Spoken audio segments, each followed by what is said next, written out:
Good evening, everyone. Welcome to our Big Climate and Water Innovations webinar. My name's Jane Evans, and I work with the BIGG Group and will be facilitating this evening's presentation. I'd like to begin tonight's webinar with an acknowledgement to country. We acknowledge the Ngadjuri, Peramunk and Kaurna people and their ancestral connection to their land, and pay respects to elders past, present and emerging. On behalf of the Barossa Improved Grazing Group, otherwise known as BIGG, I would also like to acknowledge this evening's presentation was made possible by the Future Drought Fund and the SA Drought Hub. And I'd like to just say quickly thank you to Dale Gray and Alice Tilley, our Communications Officer.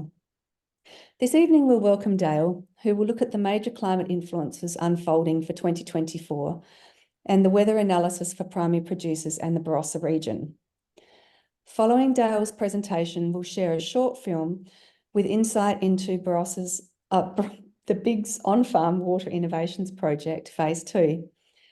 We ask that you please hold your questions until the Q&A session at the end of Dale's presentation and then at the end of the evening.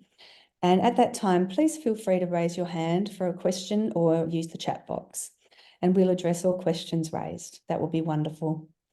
Following both presentations, we've got a very short Q&A, QR code, I apologise, which will pop up in the PowerPoint. If you please take a photo of the QR code on your phone, it will give you a link which will take you directly to a little survey.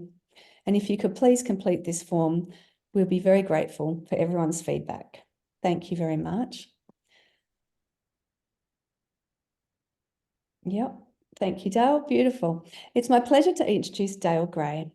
Before Dale begins his presentation, I must give you some insight into his extensive experience he has in the field of climate change and weather analysis. Dale has worked as a seasonal agronomist with Agricultural Victoria for 30 years. Dale provides agronomy, climate change, climate weather analysis for farmers, agribusiness, government and the media across Southeast Australia. He has been interpreting seasonal climate models from around the world every month since 2008. We've just had our driest season in over 100 years and welcome Dale's expertise and thoughts as to what we can expect with upcoming weather events. I'd like to offer a very warm welcome. Thank you, Dale, for your presentation. No worries. Thank you, Jane, and good evening, everybody. Good evening to the good people of the Barossa Valley, anyone that's further away. Greetings from Jara country, the ancestral homelands of the Jar Jar Wurrung people here in north central Victoria, and in particular Bendigo, where I'm coming to you from. I thought, first of all, I'd just set the scene a bit about where we're currently sitting. I'm looking at the monthly rainfall data here for Nuriutpa, and 28 is the record that we're trying to beat tomorrow and the next day, where I think we're sitting on about 10 or 12 mil at the moment for autumn. And I thought we'd look at other, what we'd say, rubbish autumns in the past. And you've probably got to go back to 2005 to get the most recent one, where that was definitely a June break. It really did break well, and it was pretty ordinary in the 3 months leading up to that. But then there's, 67 is not overly exciting either. In fact, 10 mils in June wouldn't have been much good. 1994 was obviously probably a June break as well. So it's interesting, in Victoria, my state, 2005 is very similar to where we're sitting at the moment as well. There's plenty of our country, particularly our grazing country in the southwest of Victoria, for where 2005 is the last time they've experienced an autumn as rubbish as this. So let's look at the climate influences at the moment. The first thing, this is a sea surface temperature anomaly chart. The oranges show warmer water and the blues show cooler. And it's just the abundance of orange that's in that map. We can see at the moment a wiggle of cooler water appearing at the surface of the equator, coming out from South America. And this is the La Nina attempting to form. That's what you would always see in the early stages of a La Nina, but it in no way guarantees that one will, in fact, form.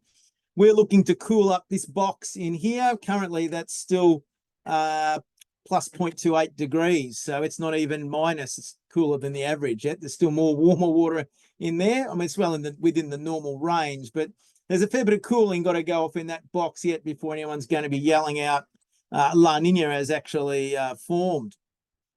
Interestingly enough, we have really, really warm water up here in the Coral Sea. And that is a hangover from the 3 years of La Nina that we had in 2021 and 22. And interestingly enough, in last year's El Nino, that never disappeared, which really sort of set the cat amongst the pigeons about last year's El Nino being a real proper one, because things never cooled off to the north. And you'd be well watching the weather and knowing that, you know, for the last 4 or 5 months, there's been plenty of rainfall action down the east coast of Australia as they're getting a connection into that really good moisture source up there. And that moisture source is still switched on, as we see. Over in the Indian Ocean, well, the whole Indian Ocean is just really warm. It's particularly warm off the coast of Africa, east coast of Africa. It's currently relatively warm at the surface off Sumatra as well. And we look at these boxes here for the Indian Ocean dipole. And in probably the last 3 weeks, I suppose, things have normalized and a little patch of cooler is sort of appearing in here. And I think this is kind of the patch to be watching in coming, or more probably the 4 weeks period. You know, things out here are going to go relatively slow. You're not going to see a La Nina appearing in a month, I would suspect, but you can see a positive IOD appearing in a month's time in terms of the speed they can move. So this bit here is the bit to be watching, that this zone here starts to cool off, and that would not be a good sign. This is the undersea of the equator in the Pacific Ocean. And this is an anomaly of temperature to depth. And we have much cooler than normal water as early as February. That's when the models started thinking and singing a bit of La Nina promise this year. March, April, and May, that's continued on, although it probably has, you know, it's backed off a bit there in May rather than accentuating. But it is starting to appear at the surface, as you can see just here. And that little wiggle that I showed of blue is what that is coming on. That's just an example of what we would do this time last year when we were speaking. We were looking at the exact opposite. We were looking at a pre-El Nino-like signature in the ocean there. But as much as last year, just because you see that's cold underneath there does not mean it will be a La Nina. This is just looking very broadly at the top 150 meters of the ocean. And you can see, once again, in anomalies in the pink to the blue, the area of cooler water is really quite massive in the Eastern Pacific. And there's an area of really warm water in the Western Pacific. So that is set up very much La Nina-like in the undersea, if not in the surface. At the surface, it looks La Nina-like over here, but it's not looking like it over in the off South America yet, although it's trying. In the Indian Ocean, we have much warmer than normal water to depth off East Africa, and we've generally got average to maybe slightly cooler water off Sumatra. Most of the cool waters actually move sort of out into the central Indian Ocean, which is interesting because if this needs to flip up cooler, we can see a few little cool patches here in pink. That one that's at Java, another one out here off the Kimberleys. If they start to get bigger, that might mean there's more cooler water that can come to the surface if and when the winds stir things up out there. Let's look at cloud patterns now. The brown colours show where there's been a lack of cloud compared to normal, and the blue an abundance of cloud. We look at the junction of the dateline and the equator. That tells us where the cloud is less than normal, which we'd expect for La Nina. So there is a cloud along that line there, which is a bit bizarre because there's no kind of, the only little bit of cool water is only just over here. So that might be just a sort of a bit of a blip. But what we do see is that on that really warm Coral Sea, we see an abundance of cloud that's been evolving and moisture evaporation up that area because it's warmer. A fair bit of that's going out into the ocean. In fact, the vast majority of it is, but that zone is switched on up there. So you only just need to get a trigger. to pull some of that down, and you could be in business. The problem we've had, though, for the previous month is that we've had this lack of cloud anomaly out off south of Indonesia to our northwest. So it's been really hard to actually get moisture through that area and drag it down you can see a lack of cloud there in a northwest direction. That cloud has sort of been behaving a little bit positive IOD-like. Also, what's positive IOD-like is just the really warm ocean over here evolving a power of extra cloud into the atmosphere as well. Just remember that little blob there as we talk about pressure patterns later on. What happens in the coming weeks and months will be absolutely to do with what happens to the winds, wind speed and the wind directions along the equator. When we have a La Nina, we would normally expect blue colours in this red zone here, indicating that the trade winds are blowing way stronger than normal in the Central Pacific, and they would physically push that warm water that's sitting in the Coral Sea to the north of us, making it even closer as a moisture zone. And they'd warm it up as well. But in the last week, we have just seen a little bit of extra strength in the trade winds. It's too early to tell whether that's locking into place, but it might be the start of something a bit more significant. But we'd need to see a lot more of that in the coming 4-week period which would also help to cool off the ocean. As you blow the winds in that direction, the water in here gets moved away, has to upwell from underneath, and it would upwell cooler because that's what the water underneath there at the moment is. Out in the Indian Ocean, it's interesting. We have been seeing some stronger southeasterly winds sort of between Java and Sumatra as a result of some of the big high pressure systems that we've been having, but it hasn't had a very strong influence on the sea surface yet. And I think when we look at the pressure patterns, there's a reason why, is because the pressure patterns have just been so low. You can see the prevailing wind pattern down here. The pressure pattern has been so low that there's that extra strong easterly wind that sometimes happens from the high pressures has been kind of too low to actually stir that up in a significant way. The other thing is that we've only really just started in the last week, saw the northern wet season monsoonal change of the winds switch around to the southwesterlies that's blowing into Southeast Asia. So, perhaps we're really only just going to start seeing what the Indian Ocean is actually capable of doing now that our southern wet season looks like it's absolutely finished, as we'd expect for this time of the year. This is the average of pressure for the last 30 days. And this is the reason it's been so dry, is because on average, the pressure has just been sitting right over the top of South Australia. And it's been giving us no love in Western Victoria either. And hasn't been giving much to Western Australia either. They've been getting the warm temperatures because they've been getting those winds prevailing across the whole of the interior, blowing easterly and northeasterly into them. But we've just been sat upon by this big high, which has meant that all those fronts and lows have just gone underneath it because nothing can go through a high. They have to go underneath it. A couple of times in April and May, that high moved really further south and was around Hobart. And that's a couple of times that tropical moisture ducked into northern New South Wales. Some of it even came into Victoria at Easter and a couple of weeks ago. But it was very much tropical because everything moved further south. But that's a big stable blocking high. And if that doesn't move and permanently, we're not going to be going anywhere for some time. This is just the anomaly of air pressure. The red shows where it's been higher pressure than normal. And you can just see that the whole of southern Australia has had higher than normal pressure.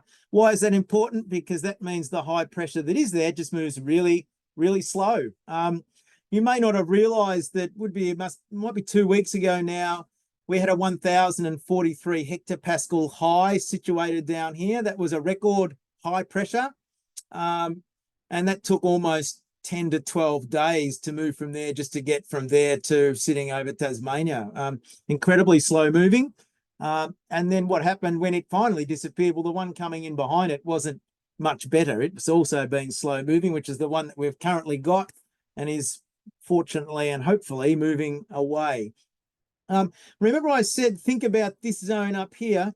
It's almost certain that the updraft that's happening up here in this area is being matched by the massive amount of downdraft and high pressure we're seeing here. So when you get low in the tropics, that's matched by high pressure in the middle latitudes. And we see the other big high is really as a result of that updraft that's happening in the Coral Sea. So those two things are kind of linked. And I reckon that's maybe where some of the models are getting their drier signal from, because that warmth is, I suspect, not going away rapidly off the coast of Africa. And if those high pressures hang around, well, it's going to be difficult to be getting rainfall events through that. I've got the SOI there, Southern Oscillation Index.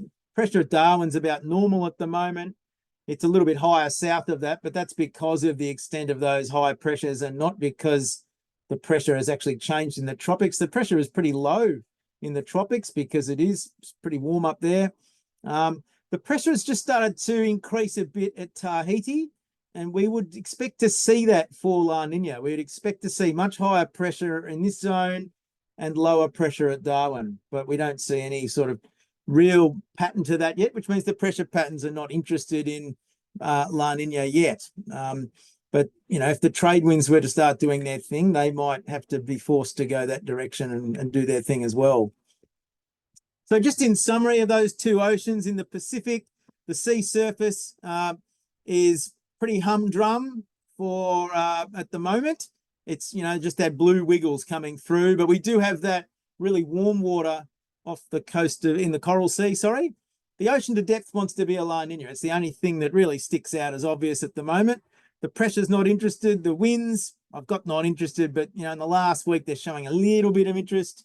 And the cloud patterns, got plenty of cloud in the Coral Sea zone, but we're, you know, just the bit around the date line is, you know, it's not overly convincing yet. So you want 5 ticks there before you've got a proper La Nina, and we're a long way from that. In terms of a positive IOD, it's a bit of a similar story that, you know, over here in off East Africa, we've got the surface and the ocean depth and the pressure and the cloud all looking positive IOD like, but it's really that area up around Indonesia where the moisture zone is that at the moment is still hanging in there. It's not cooling off, and long may that stay that way. The longer it stays that way, that would be the better. Rightio, let's look at the model runs here. Now, this comes from my analysis that I do for Victoria in terms of the ocean, but I have, for your benefit tonight, crunched all these models for South Australia. So in terms of the Pacific Ocean, we have 1, 2, 3, 4, 5, 6 out of 12 models there, 6 out of 11 are predicting a La Nina of some form in the next 3 months. And I hope I've showed where they're pulling that from. It's not just pie in the sky, but just because the models are predicting a La Nina does not mean that will be the case. Last year they were predicting an El Nino, and one did eventually form, but yeah, it was very late doing that. In the Indian Ocean, you can see we have 1, 2, 3, 4, 5, 6, 7, 9. 9 out of 11 models there predicting a positive IOD. This is really bizarre because that's the wet phase of the Pacific being matched with a dry phase of the Indian Ocean. And if you look for history as to when that's last happened, well, you don't find anything. Hasn't really happened over the last 140 years. We do, however, have some evidence in 2007 and 2008, which was the middle of the millennium drought that we experienced here in Victoria, that we had a weak La Nina and we had some weak positive IODs come around that time. They weren't overly convincing, but gee, they tailed us up a bit. But that was the only time in history that you could really see that combination. So there's really a battle going on there as to who wins there, or whether they both, and if they both win, what actually ends up falling out. If we look at the rainfall predictions, these are quite different from Victoria and southern New South Wales. They are not different from southwestern Victoria because the signal we see here comes into southwestern Victoria. But we have 4 models there, 5 models predicting drier rainfall in the driest third of records, most likely for the whole of the arable area of South Australia. We have a couple of models here sort of drying off the coast. So KI and the Flurio, this one here, and KI. This one's got east. This is the one wet model here. We have that for Victoria as well. The UK Met Office has pretty much got east of Adelaide being a greater chance of being in the wettest third of records, but it's the only model there doing that. And we have two models here that have got a split. Basically, south of Adelaide looks drier, more likely, and north of Adelaide is what we call neutral, which is we ran the model 100 times and 33 came out wet, 33 came out average, 33 came out dry. These neutral forecasts are the ones that mean plan for anything. And that is what we normally see at this time of the year. Lots of neutral forecasts, don't have very good predictability about what's coming in winter, in autumn. That is what normal is. But quite interestingly, we've got lots of predictions for a drier part of your world, which I suspect is not what you want to hear, and warmer for that matter as well. But getting a start would be one thing. You don't need a lot of rain to get things to germinate and enough rain to get them to establish, and as long as it sort of starts raining eventually. But the longer the break doesn't kind of come, it kind of, doesn't matter when it rains, there will be, it won't be much pasture growth in spring if it doesn't break until July or something, which would be well and truly breaking a bit of new ground, I suspect, for you. The really interesting bit, and this is the crystal ball gazing, which is worth 4/5 of nothing much, is that, what have we got? You got 8 models there predicting a La Nina to kick on. Interestingly, the Bureau and the Chinese model don't. So that's interesting just to note that they're different. And then we've got 4 models keeping the positive IOD going. So some keep that going, but some kill it off and start warming it up. So this seems to be a few models thinking the IOD is more of a flash in the pan for winter, and then come spring, it's a bit different. And so now we start seeing, damn it, socks, we start seeing wetter signals from 4 of the models here. One with a wetter north of Adelaide, but the Chinese model keeps it dry, but maybe not on the EP. And this one here keeps it drier on the KI in the far southeast, which suggests more of that dry coastal kind of influence that had been happening for the previous 3 months that it's been predicting. So it's and warmer is also more. These warm predictions for the next 6 months are really because of that really warm ocean that's around the perimeter of Australia, pre-warming the air mass as it comes in, essentially. I've just got a few model runs here from the Bureau's model. Access, this is its run here for, well, let's look for June. So you ran the model 99 times and you put it in the decile rankings for June. And, average would be between 7 and 90 mil, which would be amazing. But this is where the model's fallen. But you can really see that model has got less chance of it being really dry, slightly less chance of it being really wet, and just a lot sitting in the middle. So that for June doesn't really give much of a signal at all.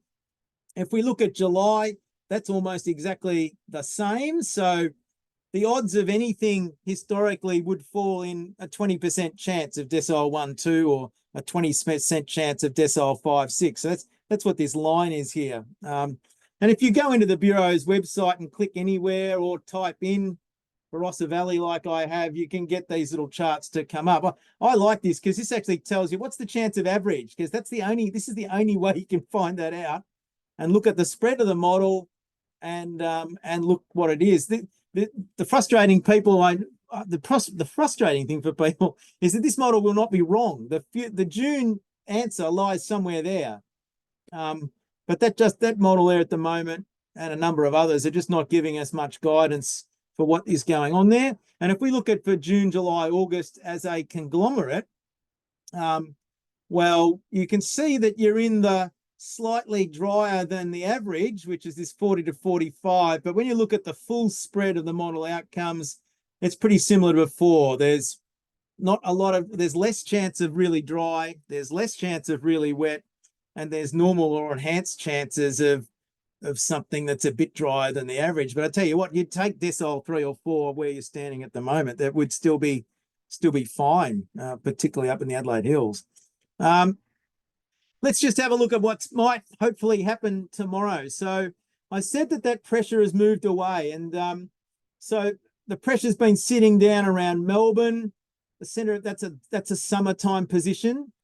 Autumn is when it sits around the centre of Adelaide, or the centre of the pressure is Adelaide, and winter is when the centre of pressure is the top of the bight.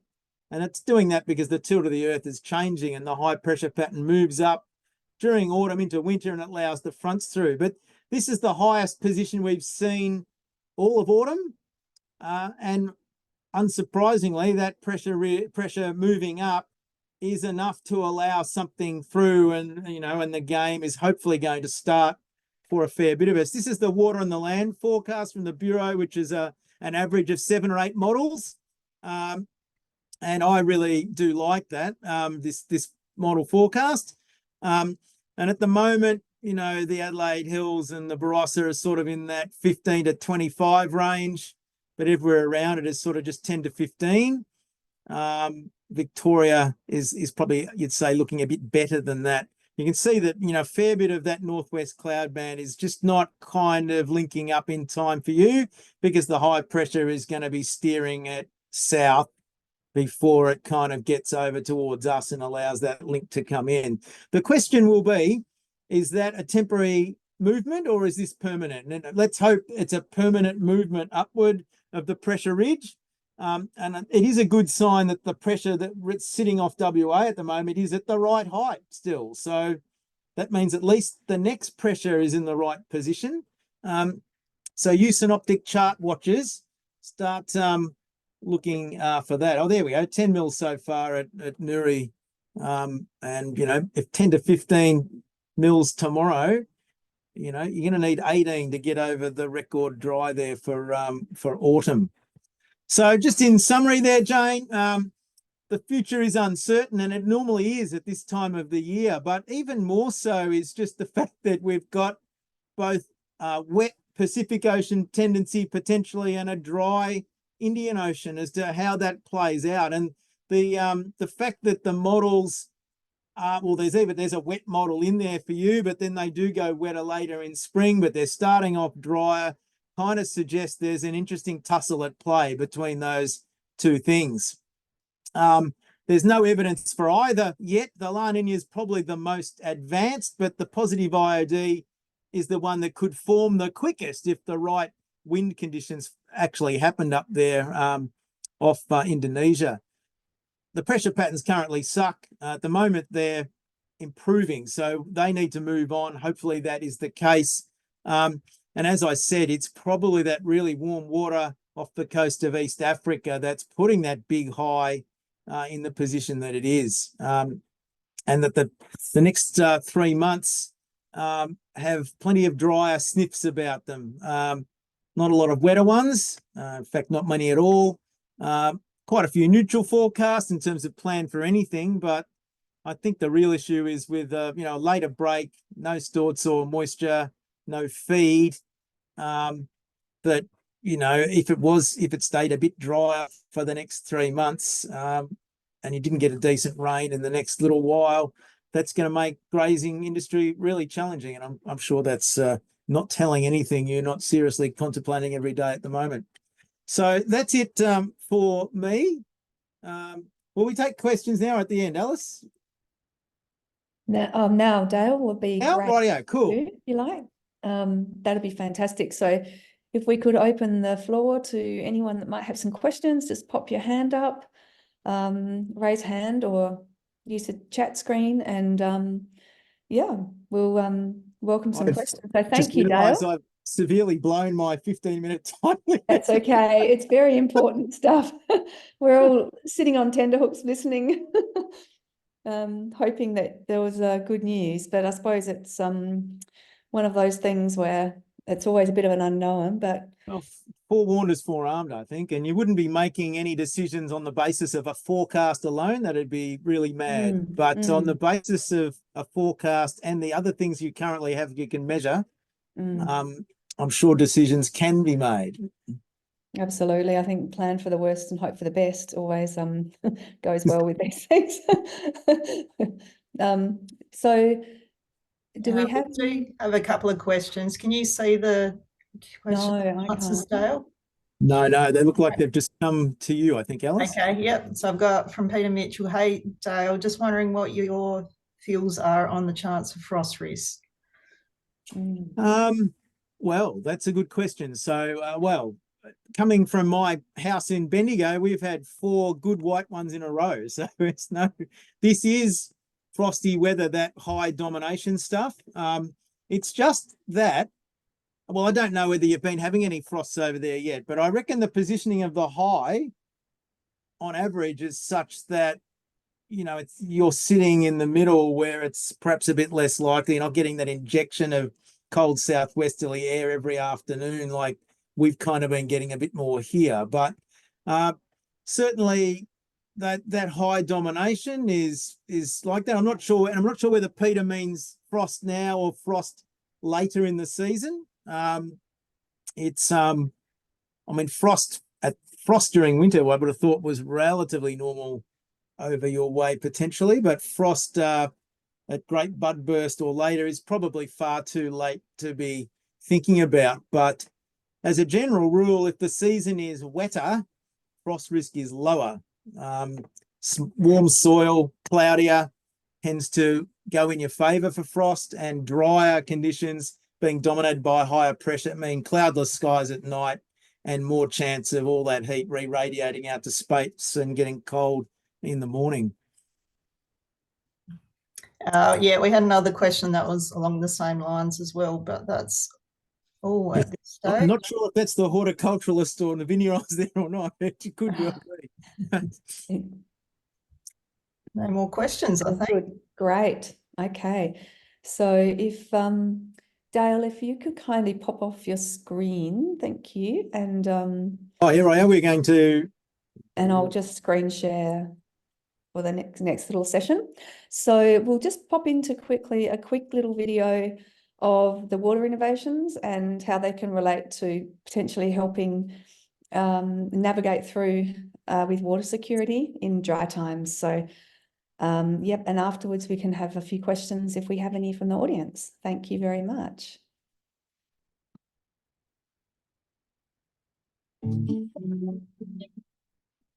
My name is Jane Evans, and I am a facilitator and coordinator for projects with the Barossa Improved Grazing Group, otherwise known as the BIGG Group. We're here can't today. see the image there, Jane. Oh, okay, I apologise. Different. It's to be on your other screen, probably, or. I practiced this one too, so. It works so well. There we go. Here we go. Let's just quick take 2 and we'll be on our way. Got volume and audio? My name is Jane Evans, and I am a facilitator and coordinator for projects with the Barossa Improved Grazing Group, otherwise known as the BIGG Group. We're here today because we're evaluating a project that I've been coordinating.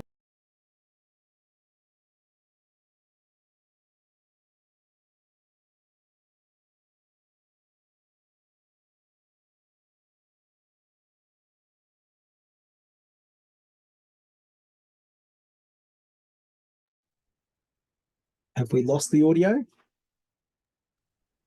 Yeah, I've lost it as well. We have beautiful Eden Valley. A lot of Can you this hear region now? does not have any external water infrastructure, and we're in a particularly dry season at the moment. I understand it's our driest season in over 100 years, and farmers are really feeling that pressure. So any assistance that they can have through AgTech is greatly welcomed. It'll be great to see today how the products have potentially helped their businesses, saved in cost and time efficiency, and where they're going to go with it moving forward. This is Ryan Fowles. We've popped a remote livestock camera in here on this block of land. So would you like to tell us a bit about your operation and how this camera may have been helping your business? This block's about half an hour from where we live. We only run a small mob of sheep here, a couple of hundred, saving plenty of time, just being able to remotely monitor the water at the time. So it's definitely the biggest advantage. Probably about 40 k's from here. It'll be an hour round trip from home. And so do you get good imaging from the camera? Yeah, really clear. Yep. Through all weather? Yep. And Yeah, all weather. events? Yeah, That's fantastic. Yep. Well, thank you very much. And do you think that you would consider using any other livestock cameras for your business moving forward? I've already bought a couple of extra of these solar cameras for troughs. So That's fabulous. Yeah. How much have you reduced your visits? checking every 2 or 3 weeks rather than every sort of week or a couple of times a week Oh, previously. fantastic. So, yeah. Oh, that's great, Ryan. Thank you. So we're here in High Eden with Stephen Seeliger and his dairy cattle and the AgBot satellite tank monitor. So Stephen, how's it performing for you? Yeah, at the moment it's working okay. Probably every 6 hours it tells you updates. Fantastic. So gives you peace of mind about your water security here on this remote lot, because it's how many kilometres from your house again, Stephen? Oh, it's about 12 kilometres away. And quite hilly country, so it takes a while to get here, doesn't it? That takes about 15 minutes around the road. Each way. So he's been coming out here every day to check, because if you don't come every day, then, well, some trough's broken or they've lost water somewhere. And then you think, what's going on over here? There's about 100 cows and there's probably about 50, 60 beef cows, and most of them got babies. Oh, wow. So about 200 Yeah. on the water. It saved me time, and actually I was thinking of getting another one, Oh, great. put on another tank just to know what's going on there. So we're here this afternoon with Phil Lehman, and Phil's been trialling the caliper water quality monitor for us. And Phil, would you like to tell us a bit about your enterprise and how you've been utilising the monitor? We're on a little property called BIGG Estate, as its name. We have some vineyards around us, and also we have some livestock, which is Australian white sheep. Yeah, I jumped at the chance to be able to use this water monitor just to monitor the water coming from our dam. Very dry season. As it dries out, that the water, specifically the salinity, is not going to get out of control. I did get some data. We can see the salinity each time that I turn it on. The pipes are all empty, which isn't ideal for this unit. So each time I turned it on, I had to come and kind of wake it up with a magnet, give it a little tap there, and then we get a little data point. There's some data points missing, but throughout the project, I could see that the water was well within the range of a good quality, just not enough of it. It's really dry. Perfect. So that's wonderful to have on record and to monitor the quality of your water for all of your enterprises, really. Yes, absolutely. So we're here with William Hearn from Anguston.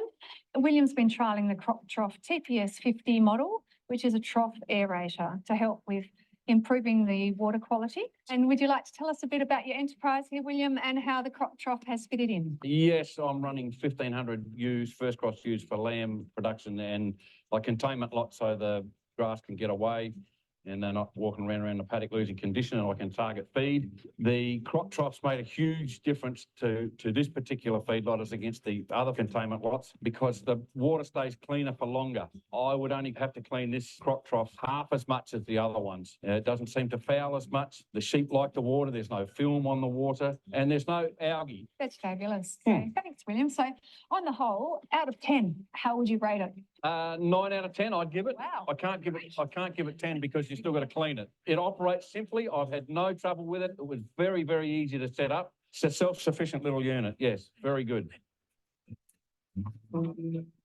Hi, I'm Greg Carr. Welcome to my property. I run a sheep enterprise here of basically all grazing. Currently running about 1,700 ewes, getting onto the water system. It's a SW 900 water system from 360 tanks, and it's just to monitor the level of my tank. And this tank supplies a lot of my property. This particular tank can do up to 23 troughs. It's quite important to know what's going on with this tank. So with this project now, manually, I used to have to come out here and check it, particularly in summer, on a daily basis. Whereas with this system, it's connected through Wi-Fi to a display in my house. It will send me alarms if it's dropping or abnormal excessive usage. So far, it's been really good. So we're here on Pete Mitchell's farm. Thanks for having us today, Pete. And Pete's actually chairman of the big board. And I understand Pete's been kindly trialling a crop trough monitor for us. So we've got 1,000 acres here on this property. We've been using 2 crop trough water aeration systems. One of those for sheep in a sort of containment area, and the other one for the cattle here behind us. How have you found them, Pete? Very good. The water quality is excellent, and we've been able to reduce our cleaning times of our troughs, especially the cattle one. Cattle one's definitely shone through. If you can manage to keep the cattle away from the solar panels and anything crucial, it's very worthwhile. Oh, good. That's wonderful. The beauty of this project is that it's so applicable to agricultural practice and farming across Australia. We've looked at Wi-Fi and satellite monitoring, so water resources can be checked from anywhere in the country. We have successfully shown that ag tech is critical to farming as we look to the future, with potentially more extreme weather events and a drier, hotter climate.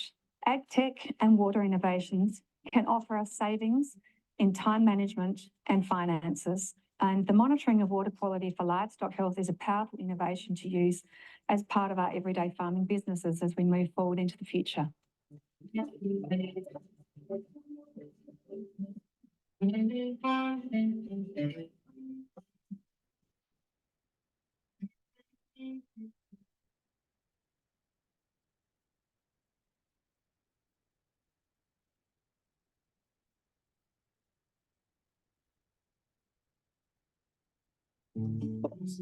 Okay. Right. So do we have any questions from the audience at this stage, or we could just move on to the QR code evaluation? If that's possible, Dale, to pop that one up on the screen, please. I can stop sharing now. And no questions have come in, Jane. Have they? Okay. So, yep. Thank you, Dale. Lovely. So Alice, I'm sorry, but I can't see the questions at the moment. Have we got the chat box or just raise hands? Neither. There's been Nothing at this stage? nothing at this stage.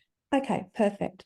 Well, if we move on then to Dale, to the QR code, that would be fabulous if people could kindly please just pop online and quickly fill out a little evaluation. That'd be really much appreciated. So we really welcome that feedback.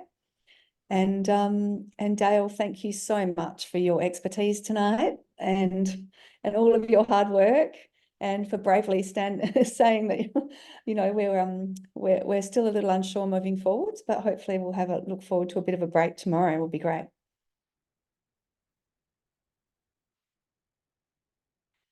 think you're muted, Dale. I am muted. Yeah, no.